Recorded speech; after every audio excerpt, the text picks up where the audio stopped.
এই নাস্তা একবার তৈরি করে খেয়ে দেখুন, আবার রিকোয়েস্ট আসবে। আসসালামু আলাইকুম প্রিয় দর্শক, সবাইকে অনেক অনেক শুভেচ্ছা জানিয়ে শুরু করছি আমার আজকের রেসিপি। তো আমার আজকের রেসিপি হচ্ছে কাঁচা আলু ও আটা দিয়ে একটি স্ন্যাক্স রেসিপি। তো চলুন দেখে নেওয়া যাক কীভাবে এই রেসিপি তৈরি করি। দুটো আলু কাঁচা খোসা ছাড়িয়ে খুব ভালোভাবে ধুয়ে পরিষ্কার করে নিয়েছি। এগুলো এভাবে পিস করে নেব।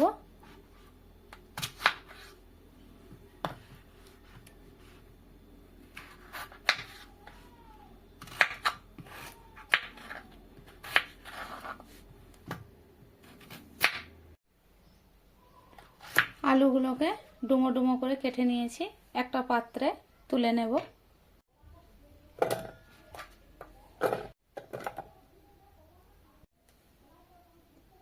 পানি দিয়ে দিচ্ছি কিছুটা পরিমাণ, দিয়ে এটাকে সেদ্ধ করে নেব। গ্যাসের চুলা অন করে দিয়েছি এবং আলুগুলো সেদ্ধ করে নেব। ঢেকে দিচ্ছি একটা পাত্র দিয়ে। আলু সেদ্ধ হতে থাক, ততক্ষণে আমি একটা বোল নিয়ে নিয়েছি। এর মধ্যে এখানে একটা বাটি মেপে 1 বাটি আটা নিয়ে নিচ্ছি। এটা গমের আটা, চাইলে আপনারা ময়দা দিয়েও করতে পারেন। পরিমাণ মতো লবণ দিয়ে দিচ্ছি। লবণ ও আটা একসাথে মিশিয়ে নিচ্ছি। এরপর অল্প অল্প পানি দিয়ে একটা ডো তৈরি করে নেব।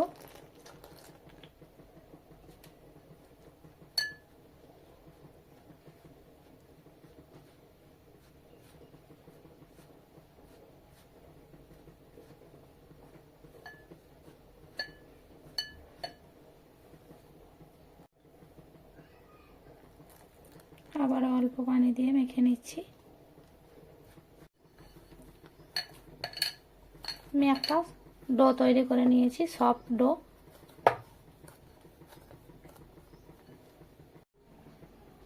এটা ঢাকা দিয়ে এক সাইডে রেখে দেব।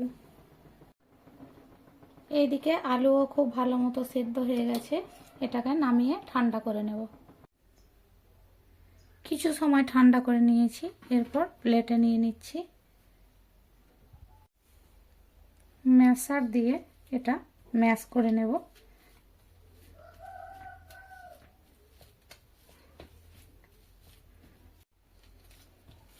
ম্যাশার দিয়ে খুব ভালোভাবে ম্যাশ করে নিয়েছি। এর মধ্যে দিয়ে দেব কিছুটা ধনেপাতা কুচি, দিয়ে দিচ্ছি একটা ছোট সাইজের পেঁয়াজ কুচি করে রেখেছি, দিয়ে দিলাম। একটা কাঁচা লঙ্কা কুচি করেছি, সেটাও দিয়ে দিচ্ছি। চাট মশলা দিয়ে দিচ্ছি 1/2 চামচ। হলুদ গুঁড়ো দিচ্ছি একদম সামান্য। লঙ্কার গুঁড়ো দিয়ে দিচ্ছি অল্প। ধনে গুঁড়ো 1/2 চামচ। জিরে গুঁড়ো 1/2 চামচ। গরম মশলা দিয়ে দিচ্ছি 1/2 চামচের একটু কম। লবণ দিয়ে দিচ্ছি পরিমাণ মতো। সব কিছু খুব ভালোভাবে মিশিয়ে নেব।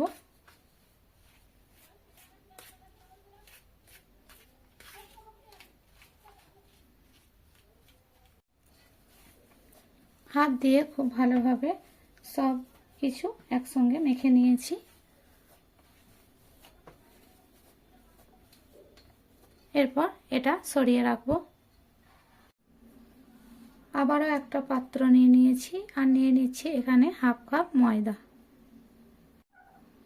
নাস্তাগুলো এর মধ্যে কোট করব, সেই জন্য এখানে ময়দা নিয়ে নিয়েছি। একটা ব্যাটার তৈরি করে নেব। এখানে অল্প অল্প পানি দিয়ে ব্যাটারটা তৈরি করে নিচ্ছি।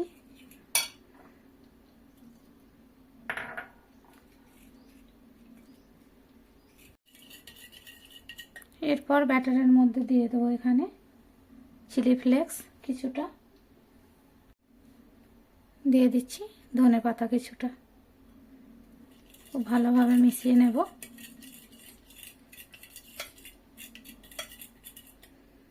মেশানো হয়ে গিয়েছে।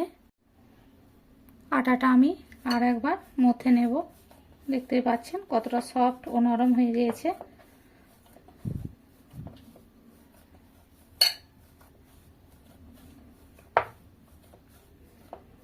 এরপর দুটো লেচি করে নিচ্ছি।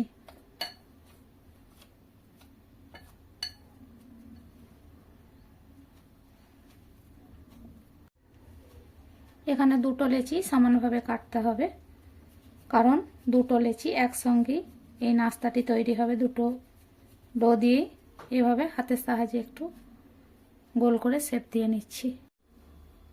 একটা পিঠে বেলুনি নিয়ে নিয়েছি, এর মধ্যে ডোটা দিয়ে কিছুটা পরিমাণ আটা দিয়ে বেলে নেব।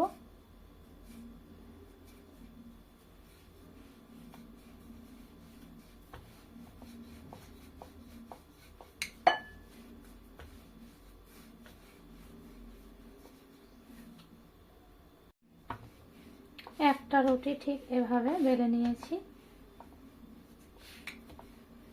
একটু বড় করেই বেলেছি দেখতে পাচ্ছেন। এটা একটা প্লেটে তুলে নেব। প্লেটে নিয়ে নিচ্ছি, সেম ভাবে এটাকেও বেলে নিচ্ছি।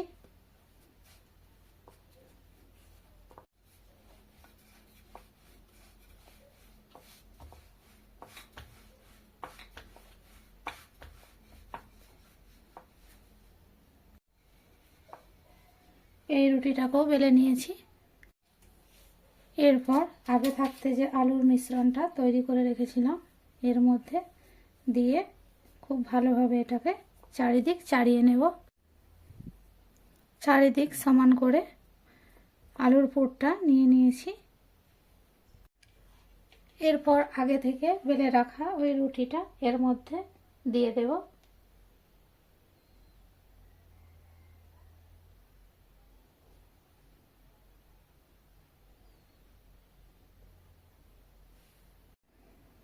চারিদিক হাত দিয়ে দিয়ে এভাবে করে চেপে চেপে লাগিয়ে নিয়েছি। একটা কাঁটা চামচের সাহায্যে এভাবে চাপ দিয়ে দিয়ে একটা ডিজাইন তৈরি করে নেব। আর বেরিয়েও আসবে না, খুলেও যাবে না। ঠিক এভাবে চারিদিকটি খুব ভালোভাবে চেপে চেপে কাঁটা চামচ দিয়ে ডিজাইন তৈরি করে নিয়েছি। একটা ছুরি দিয়ে আমি এটা ভাগ করে নেব।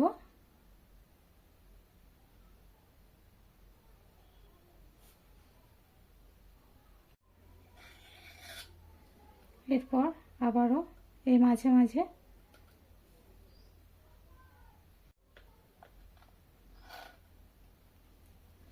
আবারও এইভাবে কেটে নিচ্ছি।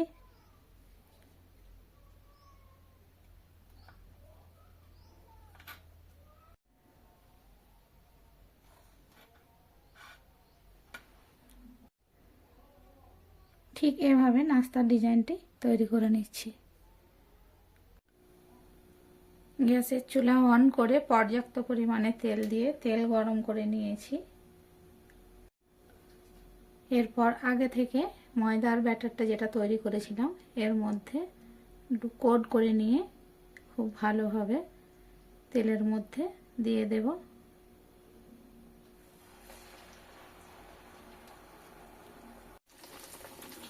আমি এখানে দুটো নাস্তা দিয়েছি, খুব বেশি দেব না, চাপাচাপি হলে ভেঙে যেতে পারে। উল্টে পাল্টে ব্রাউন করে ভেজে নেব।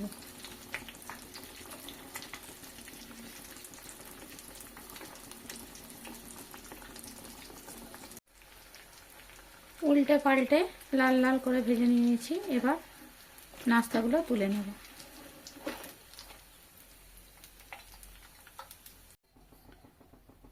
একটা প্লেটে তুলে নিচ্ছি। দেখতেই পাচ্ছেন কতটা মুচমুচে আর ক্রিস্পি হয়েছে। সেম প্রসেসে বাকি নাস্তাগুলো ভেজে তুলে নেব।